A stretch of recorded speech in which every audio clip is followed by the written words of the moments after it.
friends, welcome to 3 days 3 topics. இன்னைக்கு நம்ம பார்க்க போறது ரொம்பவே ஒரு இன்ட்ரஸ்டிங்கான reuse ideas தான். பேபி Dress reuse ideas தான் இன்னைக்கு இந்த வீடியோல நம்ம பார்க்க போறோம். நம்ம நிறைய பேர் வீட்ல குழந்தைங்க Dress நிறைய இருக்கும். அது தூக்கி போடவும் மனசு வராது. ஆனா அது வந்து மத்தவங்கள்ட்ட கொடுக்கவும் நமக்கு மனசு வராது.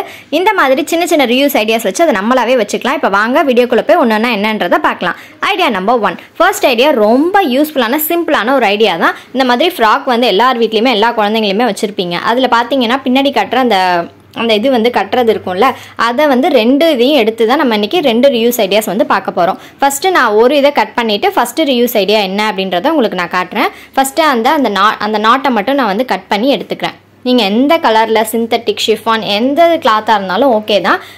இப்போ பாருங்கள், அதை கட் பண்ணி எடுத்ததுக்கப்புறம் அந்த மாதிரி ஹோல் மாதிரி இருக்கும். இப்போ அந்த ஹோல்குள்ளே நம்ம வந்து ஒரு கம்பியை வந்து உள்ளே இன்சர்ட் பண்ண போகிறோம். இந்த கம்பி வந்து நல்லா மெலிசாக இருக்கிற கம்பியாக தான் இருக்கணும், மொத்தமாக இருக்கிற கம்பியாக இருக்கக்கூடாது.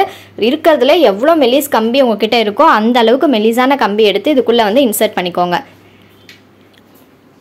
என்கிட்ட இந்த கம்பி இருந்துச்சு, அதனால் நான் வந்து இன்சர்ட் பண்ணிக்கிறேன். இப்போ கம்பியை ஃபுல்லாக இன்சர்ட் பண்ணிவிட்டு மீதி இருந்துச்சு அப்படின்னா உள்ளே வந்து இந்த மாதிரி மடக்கி விட்டுருங்க. மடக்கி விட்டுட்டு லாஸ்ட்டாக அந்த எண்டில் வந்து ஊசி நூலை வச்சு ஒரு 2-3 தையல் மட்டும் போட்டுட்டிங்க அப்படின்னா நம்மளோட ஃபர்ஸ்ட் இது வந்து ரெடி ஆகிடும். அதாவது இது இப்போ தான் ரீசெண்டாக நான் வந்து கடைக்கு ஷாப்பிங் போனப்போ பாப்பாவுக்கு பேண்டு வாங்கிறதுக்காக போனேன். அப்போ இந்த மாதிரி வந்து வச்சு வித்துட்டு இருந்தாங்க. அது வந்து ஹெட்டில் போடுற பேண்டு அப்படின்னு சொல்லியிருந்தாங்க. அதை வீட்டுக்கு வந்து எடுத்து பார்த்தோம் அப்படின்னா இப்படி தான் இருந்துச்சு, உள்ளே கம்பி இருந்துச்சு. அந்த ஃபோட்டோ வந்து நான் இன்னொரு நாள் அட்டாச் பண்ணுறேன். அது வந்து 45 rupees கொடுத்து வாங்கினேன். ஆனால் சேம் இதே மாதிரி தான் கலராக இருந்துச்சு. இப்போ நம்மளோட அந்த ஹெட்பேண்ட் வந்து ரெடி ஆகிடுச்சு. இப்போ அது எப்படி வந்து இன்சர்ட் பண்ணுறது தலையில் அப்படின்றத நான் உங்களுக்கு காட்டுறேன். ஃபஸ்ட்டு இந்த மாதிரி நல்லா தலை குளிச்சுட்டு இந்த மாதிரி அந்த நம்ம செஞ்சு வச்சுருக்கோம்ல அந்த ஆர்கனைசர், அதை வந்து இந்த மாதிரி பின்பக்கமாக திருப்பிட்டு மேலே வந்து இப்படி வச்சு, நான் ரொம்பலாம் டைட்டாலாம் போடக்கூடாது.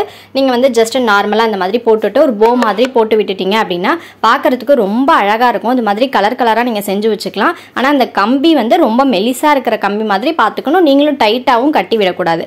அதே மாதிரி இப்போ நீங்கள் மூஞ்சியில் அதாவது ஃபேஸில் வந்து மஞ்சள் இல்லாத முல்தானி மெட்டி ஏதாவது போடுறீங்க, முடியில் வந்து படக்கூடாது அப்படின்ற பட்சத்தில் இது மாதிரி நீங்கள் போட்டுட்டு அதுக்கப்புறம் யூஸ் பண்ணிக்கலாம். அதுக்கு கூட இது யூஸ் பண்ணிக்கலாம். ஸோ ரொம்ப யூஸ்ஃபுல்லான ஒரு ஆர்கனைசர், கண்டிப்பாக ட்ரை பண்ணி பாருங்கள்.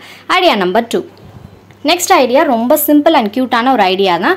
இதுக்கு பார்த்தீங்கன்னா இன்னொரு சைடு நாட் இருக்குல்ல, அதை தான் வந்து நான் கட் பண்ணி எடுத்திருக்கேன். அதுக்கப்புறம் மாஸ்க் இது வந்து புது மாஸ்க் தான், என்ன யூஸ் பண்ணலை. அதில் இல்லை, நீங்கள் யூஸ் பண்ண மாஸ்கில் இருக்க அந்த எலாஸ்டிக் எடுக்கிறதுனாலும் ஓகே. 2 எலாஸ்டிக் வந்து எடுத்துக்கோங்க. அதாவது ஒரு மாஸ்கில் இருக்க 2 சைடையும் கட் பண்ணிவிட்டு 2 எடுத்துக்கோங்க. அந்த நாட்டோட இன்னொரு சைடையும் வந்து கட் பண்ணி எடுத்துடலாம். இப்போது கட் பண்ணி எடுத்ததுக்கு அப்புறமா ஒரு ஊக்கு வச்சு அந்த எலாஸ்டிக் இருக்குல்ல, அதில் வந்து ஜாயின் பண்ணிவிட்டு இந்த ஃபுல் எலாஸ்டிக்கையும் உள்ளே வந்து இன்சர்ட் பண்ணிக்கலாம். நம்ம சேனலில் வந்து கிவ் அவே வந்து முடிஞ்சிருச்சு. நான் வந்து நாளைக்கு நம்ம சேனலோட கிவ் அவே வின்னர்ஸ் யார் அப்படின்றத நாளைக்கு கண்டிப்பாக நான் அனௌன்ஸ் பண்ணிவிடுவேன். ஸோ நாளைக்கு வெயிட் பண்ணிகிட்டே இருங்க. நாளைக்கு கிவ் அவே வின்னர்ஸ் யார் அப்படின்ற வீடியோ நாளைக்கு வந்துடும். இப்போ ஃபுல்லாக வந்து இன்சர்ட் பண்ணிவிட்டு உங்களுக்கு எந்த அளவுக்கு தேவையோ அந்த அளவுக்கு விட்டுட்டு மீதி எலாஸ்டிக்கை வச்சு நல்லா டைட்டாக வந்து ஒரு 2-3 நாட் வந்து போட்டுக்கோங்க. இப்போ 2-3 நாட் போட்டு முடிச்சதுக்கு அப்புறமா நம்ம எக்ஸஸாக இருக்கிற எலாஸ்டிக்கை வந்து கட் பண்ணி எடுத்துடலாம். இப்போ எடுத்துட்டோம் அப்படின்னா நம்மளோட பேண்ட் வந்து சூப்பராக ரெடி ஆகிடும். உங்கள் ட்ரெஸ்ஸுக்கு மேட்சாக, அதாவது கலராக நீங்கள் வந்து போட்டு வச்சுக்கலாம். எவ்வளோ ட்ரெஸ்ஸு வந்து குழந்தைங்க ட்ரெஸ் வச்சுருப்பீங்க, அதெல்லாம் தூக்கி போடாமல் இந்த மாதிரி நாட்டை எல்லாத்தையும் கட் பண்ணி எடுத்துகிட்டு இந்த மாதிரி உங்களுக்கு தேவையான சூப்பரான ஆர்கனைசர், அதாவது பேண்டாக வந்து நீங்கள் மாற்றிக்கலாம். இப்போ இது வந்து தலையில் போட்டு விட்டுட்டோம் அப்படின்னா பார்க்குறதுக்கும் ரொம்பவே அழகாக இருக்கும். இதை 2ஆக கட் பண்ணி நீங்கள் 2 பேண்டாக கூட செஞ்சு வச்சுக்கலாம். இப்போ பாருங்கள் எவ்வளோ அழகாக க்யூட்டாக இருக்குது அப்படின்னு பார்க்குறதுக்கு. ஸோ கண்டிப்பாக இதையுமே வந்து ட்ரை பண்ணி பாருங்கள். இது வந்து தைக்கணும்லாம் அவசியம் கிடையாது. ஸோ கண்டிப்பாக இந்த இதையும் ட்ரை பண்ணி பாருங்கள். Idea number 3. நெக்ஸ்ட் ஐடியா என்னென்னு பார்த்தோம் அப்படின்னா ஸ்கர்ட்டை வச்சு தான் ஒரு ரியூஸ் ஐடியா வந்து பார்க்க போகிறோம். இது வந்து நல்லா ஒரு கிழிஞ்சு போன ஒரு ஸ்கர்ட்டு தான், சின்னதாகவும் ஆயிடுச்சு. ஸோ தூக்கி போடவும் மனசு வரல, கொடுக்கறதுக்கும் மனசு வரல. ஸோ இப்போ என்ன பண்ண போகிறோம்னா இது ஒரு ரீயூஸ் ஐடியா தான் பண்ண போகிறோம். ஃபஸ்ட்டு அந்த மேலே எலாஸ்டிக் இருக்குல்ல, அதை ஃபஸ்ட்டு தனியாக கட் பண்ணி எடுத்து வச்சுருங்க. அதை நம்ம இன்னொரு ரீயூஸ் ஐடியா எப்படி அப்படின்றத நெக்ஸ்ட்டு டிப்பில் வந்து நான் சொல்கிறேன். இப்போ அந்த எலாஸ்டிக்கை வந்து தனியாக எடுத்து வச்சிடலாம். இப்போ மீதி இருக்கிற அந்த ஸ்கர்ட்டை வந்து இப்படி கட் பண்ணிவிட்டு நல்லா நீட்டாக விரித்து விட்டுருங்க. விரிச்சிட்டு கொஞ்சம் நீளமாக ஃபுல் லென்த்துக்கும் வந்து கட் பண்ணி அந்த துணியை வந்து எடுத்துக்கோங்க. அடுத்ததாக பார்த்தீங்க அப்படின்னா அந்த மாதிரி எலாஸ்டிக், மாஸ்கில் இருக்க எலாஸ்டிக் எடுத்தாலும் ஓகே. இல்லை உங்ககிட்ட வந்து பேண்டு, பிளாக் கலர் பேண்டு பிளெயினாக இருந்துச்சு அப்படின்னாலும் நீங்கள் அதை கூட வந்து எடுத்துக்கலாம். இப்போ எடுத்து முடிச்சதுக்கப்புறமா இந்த துணியை ஜஸ்ட் ஒரு 4ஆக வந்து மடக்கிக்கோங்க. இவ்வளோ மொத்தம் வேணாம் அப்படின்னு நினச்சிங்கன்னா நீங்கள் மெல்லிசா கூட எடுத்துக்கலாம். இப்போ 4ஆக மடக்கினதுக்கு அப்புறமா இந்த பேண்ட் அப்படி கையில் வந்து விரித்து வச்சுக்கோங்க. இப்போ விரிச்சு வச்சுட்டு இந்த அளவுக்கு, அதாவது ஒரு விரலை விட கொஞ்சம் நீளமாக துணி இருக்கிற மாதிரி பார்த்து ஃபஸ்ட்டு அதை வந்து விட்டுருங்க. அதுக்கப்புறமா இப்போ என்ன பண்ண போகிறோன்னு பார்த்தீங்கன்னா, நான் எப்படி செய்யணும் அதே மாதிரியே செய்யுங்க. ஃபஸ்ட்டு வந்து இந்த பக்கம் ரைட் சைடு வழியாக அந்த மாதிரி போட்டுட்டு எக்ஸஸாக இருக்கிறத இந்த பக்கம் உள் வழியாக விட்டு வெளியில் இழுத்துருங்க. இப்போ ஃபஸ்ட்டு இந்த சைட்லேருந்து போட்டோமா, இப்போ அடுத்தது என்ன பண்ண போகிறோன்னு பார்த்தீங்க அப்படின்னா அந்த சைடு பக்கமாக பண்ண போகிறோம். இப்படி வச்சுட்டு ஃபஸ்ட்டு நம்ம செஞ்சது இந்த சைடு. இப்போ நெக்ஸ்ட்டு நம்ம அப்படியே ஆப்போசிட் சைடு வழியாக துணியை இப்படி போட்டுட்டு உள்ளே விட்டுட்டு வெளியில் இழுத்துடணும்.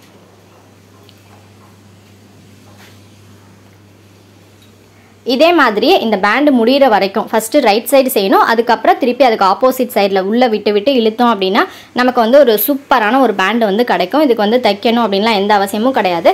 இப்போது இதே ப்ரொசீஜர், அதாவது ஃபஸ்ட்டு ரைட் சைடு அதுக்கப்புறம் லெஃப்ட் சைடு இப்படி மாற்றி செஞ்சுட்டே இருந்தீங்க அப்படின்னா லாஸ்ட் எண்டில் வந்து கம்ப்ளீட் பண்ணிடலாம். நான் முன்னாடியே சொல்லிட்டேன், நம்ம சேனலோட கிவ் அவே வின்னர்ஸ் ஏற்கனவே சூஸ் பண்ணி வச்சுட்டேன். நாளைக்கு வந்து வீடியோ போட்டுறேன் யார் யார் வின்னர்ஸ் அப்படின்றது. Congratulations for all the winners. என்ன கிஃப்ட் அப்படின்றத நான் வந்து நாளைக்கு சொல்கிறேன். அதுக்கப்புறம் பார்த்தீங்க அப்படின்னா நம்மளோட உணவுகள் சேனலில் விளாக்ஸ் வந்து அப்லோட் பண்ணிட்டு இருக்கேன். நிறைய பேர் உங்களோட சப்போர்ட் வந்து கொடுத்துட்ருக்கீங்க. Thank you so much for your love and support. நீங்கள் நம்மளோட உணவுகள் சேனல் இன்னும் பார்க்கல அப்படின்னா லிங்க் வந்து டிஸ்கிரிப்ஷனில் தரேன், அதையும் வந்து செக் பண்ணி பாருங்கள். இப்போ ஃபுல்லாக வந்து கம்ப்ளீட் பண்ணி முடிச்சாச்சு. ஃபுல்லாக கம்ப்ளீட் பண்ணதுக்கப்புறம் பார்த்தீங்க அப்படின்னா நம்மளோட பேண்ட் வந்து இந்த மாதிரி தான் கிடைக்கும். இப்போ பாருங்கள், கடையில் வாங்கினா கூட கிடைக்காது அந்த அளவுக்கு ஒரு சூப்பரான ஒரு பேண்டு. இது கடையில் நீங்கள் வாங்கினீங்க அப்படின்னா எப்படி ஒரு 70 rupees பக்கம் இருக்கும். ஏன்னா நான் ஏற்கனவே வந்து நிறையா வாங்கியிருக்கேன், அதனால தான் நான் வந்து சொல்கிறேன். இப்போது இந்த அளவுக்கு உங்களுக்கு லென்த் வேணும் அப்படின்னா நீங்கள் வந்து இந்த அளவுக்கு லென்த் வச்சுக்கோங்க. இல்லை எனக்கு இவ்வளோ லென்த் வேணாம் அப்படின்னா உங்களுக்கு எந்த அளவுக்கு லென்த் வேணும்னு பார்த்துட்டு அந்த அளவுக்கு வந்து கட் பண்ணிவிடுங்க. கட் பண்ணிவிட்டு இந்த மாதிரி பிசுறாக தெரிஞ்சுது அப்படின்னா லைட்டாக வந்து நெருப்பில் காட்டிட்டு ஒரு ஜஸ்ட் இப்படி காமிச்சு எடுத்தீங்க அப்படின்னா அது வந்து ஃபில் ஆகிக்கும். இப்போ பாருங்கள், நம்மளோட சூப்பரான ஒரு பேண்ட் வந்து ரொம்ப அழகாக ரெடி ஆயிடுச்சு. ஸ்க்ரன்ச்சீஸ் அப்படின்னு நீங்கள் வந்து ஆன்லைனில் செக் பண்ணி பார்த்தீங்க அப்படின்னா தெரியும். இந்த மாதிரி தான் பேண்டு நிறைய கலராக இருக்கும். ஸோ அதை நம்ம வீட்டிலேயே ட்ரை பண்ணிக்கலாம். Idea number 4. நெக்ஸ்ட் ஐடியா என்னன்னு பார்க்கலாம். நம்ம அந்த எலாஸ்டிக் வந்து கட் பண்ணி வச்சுருக்கோம்ல, அந்த எலாஸ்டிக் வச்சு தான் ஒரு ரீயூஸ் ஐடியா பார்க்க போகிறோம். அந்த எலாஸ்டிக்கை தனியாக எடுத்து வச்சுருங்க. நெக்ஸ்ட் வந்து குழந்தைங்களோட ஃப்ராகில் இப்போ நெட்டு வந்து அப்படியே லேயராக நெட்டு கொடுத்துருப்பாங்க. அதுலேருந்து ஒரு லேயரை கட் பண்ணி தான் நான் வந்து எடுத்து வச்சுருக்கேன். இப்போ நெக்ஸ்ட் வந்து நம்ம கட் பண்ணி எடுத்து வச்சுருக்கோம்ல அந்த எலாஸ்டிக்கை சுற்றி இந்த நெட்டை வந்து நம்ம வச்சு தைக்க போகிறோம். இப்போ இந்த மாதிரி பிடிச்சிட்டு அந்த நெட்டை அதாவது அந்த எலாஸ்டிக்கை சுற்றி அந்த நெட்டை வந்து நம்ம தைச்சிக்க போகிறோம். சும்மா ஒரு தையல் நார்மலாக அப்படியே உள்ளே விட்டு எடுத்தீங்க அப்படின்னாவே போதும். ரொம்பலாம் தைக்கணும்லாம் அவசியம் கிடையாது. ஜஸ்ட் நார்மலாக வந்து உள்ளே தையல் விட்டு எடுத்து போட்டுக்கோங்க. நம்ம சேனலில் நிறைய ரிவ்யூஸ் ஐடியாஸ் வந்து போட்டிருக்கோம். நீங்கள் நம்மளோட சேனலுக்கு புதுசு அப்படின்னா மறக்காமல் நம்ம 3 days 3 டாபிக்ஸ் சேனலில் சப்ஸ்கிரைப் பண்ணுங்கள். உங்கள் ஃப்ரெண்ட்ஸ் அண்ட் ரிலேட்டிவ்ஸ்க்கும் ஷேர் பண்ணுங்கள். இப்போ ஃபுல்லாக வந்து கம்ப்ளீட் பண்ணி முடிச்சாச்சு. லாஸ்ட்டாக வந்து இந்த மாதிரி நாட் போட்டுட்டு எக்ஸஸாக இருக்கிற நூலை வந்து கட் பண்ணி வெளில எடுத்துருங்க. இப்போ ஃபுல்லாக முடிச்சதுக்கப்புறம் பார்த்தீங்க அப்படின்னா நமக்கு வந்து இந்த மாதிரி தான் கிடைக்கும். அதாவது ஒரு பாவாடை வந்து சைடில் ஓப்பன் பண்ணால் எப்படி இருக்கும் அந்த மாதிரி தான் கிடைக்கும். இப்போது அந்த மீதி அந்த சைடு இருக்குல்ல, அந்த சைடையும் வந்து இப்படி ஒன்று மேலே ஒன்றா வச்சு ஓட்டு தையல் உள்ளே விட்டு எடுப்போம்ல, அந்த மாதிரி ஓட்டு தையல் மாதிரி போட்டு எடுத்துருங்க. இப்போ கிட்டத்தட்ட பார்த்தீங்க அப்படின்னா இது ஒரு பாவாடை மாதிரியே தான் இருக்கும். எவ்வளோ நீளத்துக்கு உங்களுக்கு வேணும்னு பார்த்துட்டு எக்ஸஸாக இருக்கிறத கட் பண்ணி எடுத்துருங்க. இப்போ இந்த மாதிரி ஒரு பவுல், பிளாஸ்டிக் பவுல் இல்லை சில்வர் பவுல், எந்த பவுலில் நீங்கள் ஃப்ரூட்ஸ் வைக்கணும்னு நினைக்கிறீங்களோ அந்த பவுலை நீங்கள் எடுத்துக்கோங்க. நீங்கள் எடுக்கிற பவுல் வந்து விளிம்பு இருக்கிற மாதிரி பார்த்துக்கோங்க. அதாவது நீங்கள் பவுல் வந்து விளிம்பு இருக்கிற மாதிரி பார்த்துக்கோங்க. இதில் வந்து ஃப்ரூட்ஸ் வெஜிடபிள்ஸ் எது வேணாலும் நீங்கள் வந்து ஸ்டோர் பண்ணி வச்சுக்கலாம். எவ்வளோ ஃப்ரூட்ஸ் அண்ட் வெஜிடபிள்ஸ் வேணாலும் நீங்கள் ஸ்டோர் பண்ணிக்கலாம். உங்களுக்கு இந்த அளவுக்கு லென்த் வேணாம் அப்படின்னா நீங்கள் உங்களுக்கு எந்த அளவுக்கு லென்த் வேணுமோ அதுக்கேற்ற மாதிரி கட் பண்ணிவிட்டு ஒரு ரப்பர் பேண்ட் போட்டோம் அப்படின்னா நம்மளோட ஃப்ரூட் பேஸ்கெட் ரெடி. கண்டிப்பாக அது எல்லா டிப்பையுமே ட்ரை பண்ணி பாருங்கள். இன்னொரு வீடியோவில் உங்களை மீட் பண்ணுறேன். தேங்க்ஸ் ஃபார் வாட்சிங்.